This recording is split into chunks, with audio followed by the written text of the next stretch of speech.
Chapter 18. I Speak with Sarm. In the next days, when I could escape from the attentions of Sarm, on occasion when he was undoubtedly drawn elsewhere by his numerous duties and responsibilities, I searched the nest by myself, upon a transportation disc furnished by Sarm, looking for Misk. I found no trace of him.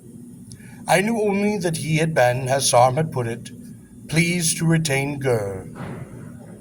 No one to whom I spoke, principally mules, would explain the meaning of this to me. I gathered that the mules to whom I spoke, who seemed well enough disposed towards me, simply did not know what was meant, in spite of the fact that several of them had been bred in the nest, in the breeding cases, located in certain special vivera, set aside for the purposes. I even approached a priest king upon this subject, and they, since I was a mattock, and not a mule, gave me of their attention, but politely refused to furnish me with the information I sought. It has to do with the feast of Tola, they said, is not the concern of humans. Sometimes on these excursions, Mule Alka and Mule Bata would accompany me. Upon the first time they accompanied me, I obtained a marking stick, used by mule kirks in various commissaries and warehouses, and inscribed their appropriate letters upon the left shoulders of their plastic tunics. Now I could tell them apart. The visual mark was plain to human eyes, but it would not be likely to be noticed by priest kings any more than a small, insignificant sound is likely to be noticed by a human who is not listening for it and is attending to other things. One afternoon, as I judged by the feeding times of the energy bulbs, always kept the nest of the priest kings at a constant level of illumination. Mule Alka and Mule Bata and I were swiftly passing through one tunnel upon my transportation disc. "It is pleasant to ride thusly, Kabat," said Mule Alka.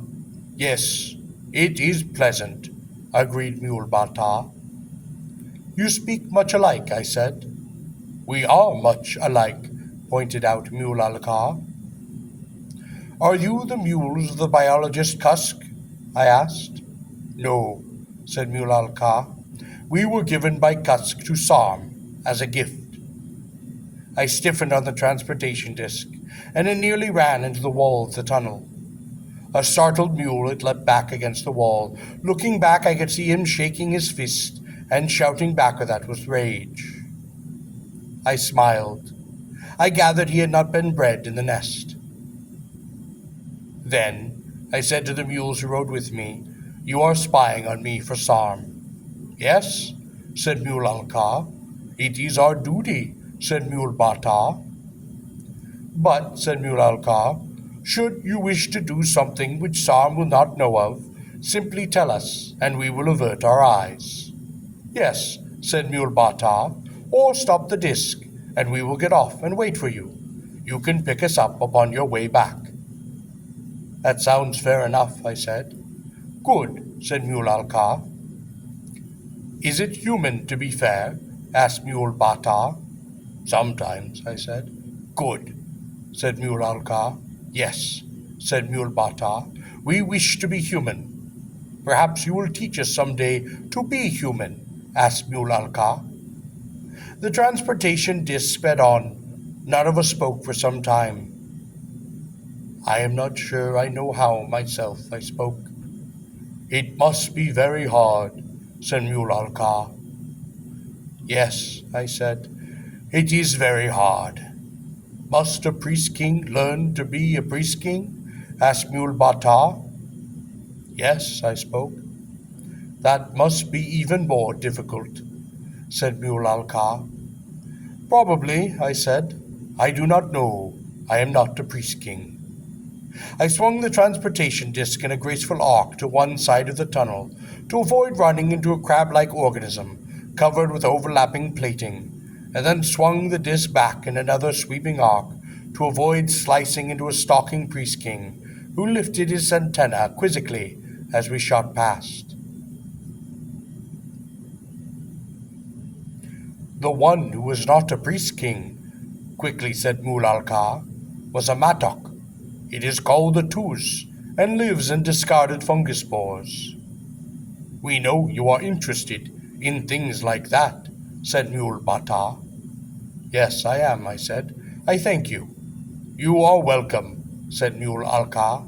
"Yes," said Mule Bata.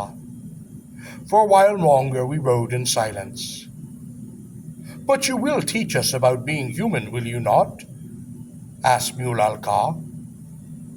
"I do not know a great deal about it," I said. "Oh, but more than we, surely," said Mule Bata. I shrugged. The disc flowed on down the tunnel. I was wondering if a certain maneuver was possible.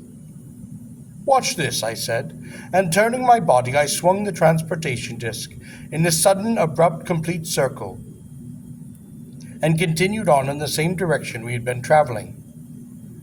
Nearly all of us lost our footing. "Marvelous," cried Mule Alka. "You are very skilled," said Mule Bata. "I have never seen even a priest king do that," said Mule Alka, with something of an awe in his voice. I had been wondering if such a turn was possible with the transportation disc, and I was rather pleased with myself that I had accomplished it. The fact that I had nearly thrown myself and my two passengers off the disc at a high speed into the flooring of the tunnel did not occur upon me at the time. "Would you like to try guiding the transportation disc?" I asked. "Yes," said Mule Alka. "Oh, yes," said Mule Bata. "We would like that very much." "But first," asked Mule Alka, "will you not show us how to be human?" "Oh, how foolish you are," scolded Mule Bata. "He is already showing us." "I do not understand," said Mule Alka. "Then you are probably not the one who was synthesized," said Mule Bata. "Perhaps not," said Mule Alka, "but I still do not understand." "Do you think," said Mule Bata loftily, "that a priest king would have done so foolish a thing with a transportation disc?" "No," said Mule Alka, his face beaming. "You see," said Mule Bata, "he is teaching us to be human." I reddened. "Teach us more about these things," said Mule Alka. "I told you, I do not know much about it," I spoke. "If you should learn, please inform us," said Mule Alka. "Yes, do," said Mule Bata. "Very well. That is fair enough," said Mule Alka. "Yes," said Mule Bata. "In the meantime," said Mule Alka, gazing with unconcealed fascination at the accelerator strips in the transportation disc, "let us concentrate upon the matter of the transportation disc." "Yes," said Mule Bata, "that will be quite enough for us for now, Tarl Cabot." I did not object to the time I spent with Sarm. However, for he taught me far more of the nest in much short time than would have otherwise been possible. With him upon my side, I had access to many areas which had otherwise been closed to a human. One of the latter was the power source of the Priest Kings, the great plant wherein the basic energy is generated for their many works and machines. Sometimes this is spoken of as the homestone of all Gor, said Sarm, as we walked the long, winding iron spiral that clung to the side of a vast, transparent blue dome. Within that dome, burning, glowing, emitting a bluish, combustive refulgence, was a huge, crystalline, reticulated hemisphere. The analogy, of course, said Sarm, is incorrect, for there are many works and machines. Sometimes this is spoken of as the homestone of all Gor, said Sarm, as we locked that long, winding reticulated. Of course, this is incorrect, for there is no homestone as such in the nest of priest kings.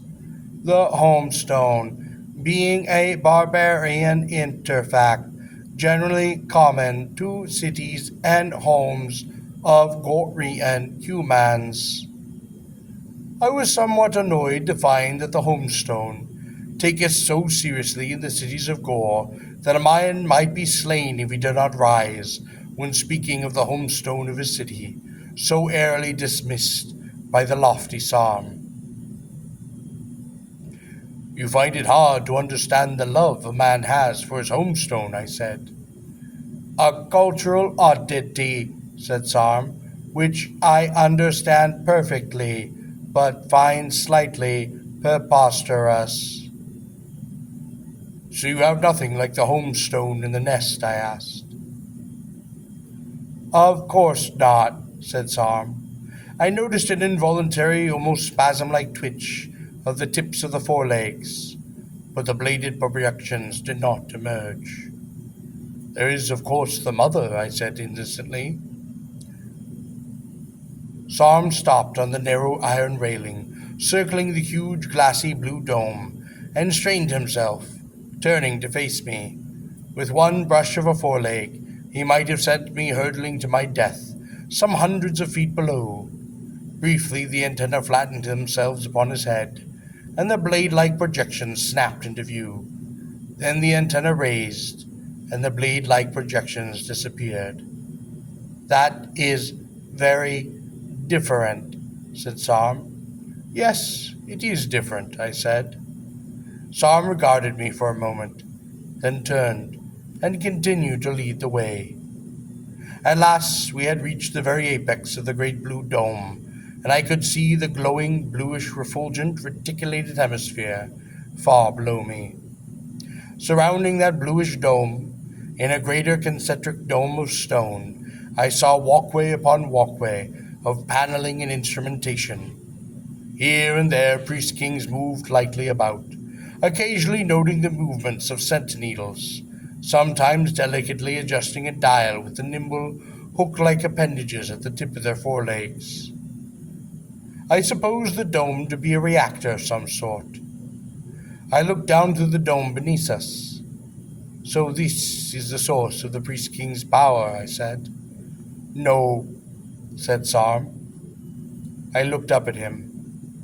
He moved his foreleg in a strange parallel pattern, touching himself with each leg at 3 places upon the thorax, and 1 behind the eyes. Here, he said, is the true source of our power. I then realized that he had touched himself at the points of entry, taken by the wires which had been fixed upon the young priest king's body, on the stone table, in the secret compartments below. Sarm had pointed to his 8 brains. Yes, I said, you are right. Sarm regarded me. You know, then, of the modifications of the ganglion net? Yes, I said. Misk told me. It is well, said Sarm. I want you to learn of priest kings. In the past days, I said, you have taught me much, and I am much grateful. Sarm, standing upon that high platform with me, over the bluish dome, over the refulgent power source so far below, lifted his antennae, and turned, sweeping them down over his vast, intricately beautiful, formidable domain. Yes, said Sarm, there are those who would destroy all this.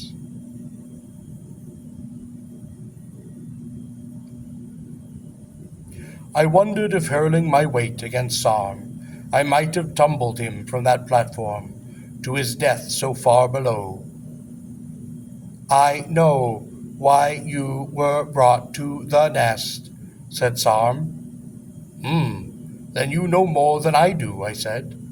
You were brought here to kill me, said Sarm, looking down. I started. There are those, he said, who do not love the nest, who would wish to see it pass. I said nothing. The nest is eternal, said Sarm. It cannot die. I will not let it die. I do not understand, I said. You understand, Darl Gabbet, said Sarm. Do not lie to me. He turned to me, and the antennae lowered themselves toward me, the slender golden hairs upon the antenna slightly oscillating. You would not wish to see this beauty and this power pass from our common world, would you? Asked Sarm. I looked about myself at the incredible complexity which lay below me. I do not know, I said. I suppose if I were priest king, I would not wish to ever see it pass. Precisely, said Sarm. Yet there is one among us, himself incredible enough a priest king, who could portray his own kind, who would be willing to see this glory vanish. You know his name? I asked. Of course, said Sarm. We both of us know his name. It is Misk. I know nothing of these matters, I said. I see, said Sarm. He paused.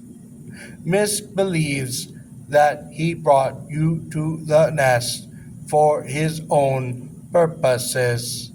I have allowed him to suppose so. I allowed him also to suppose that I suspected, but not that I knew of his plot, for I had you placed in the chamber of Vika of Treve, and it was there he proved his guilt beyond doubt by rushing to protect you. And had he not entered the room, I asked? The girl Vika of Treve has never failed me, said Sarm.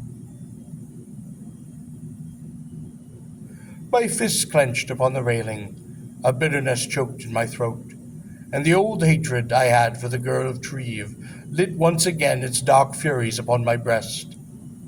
What good would I be to you, chained to her slave ring? I asked. After a time, perhaps a year, when you were ready, I would free you on the condition that you would do my bidding. And what would that be? I asked.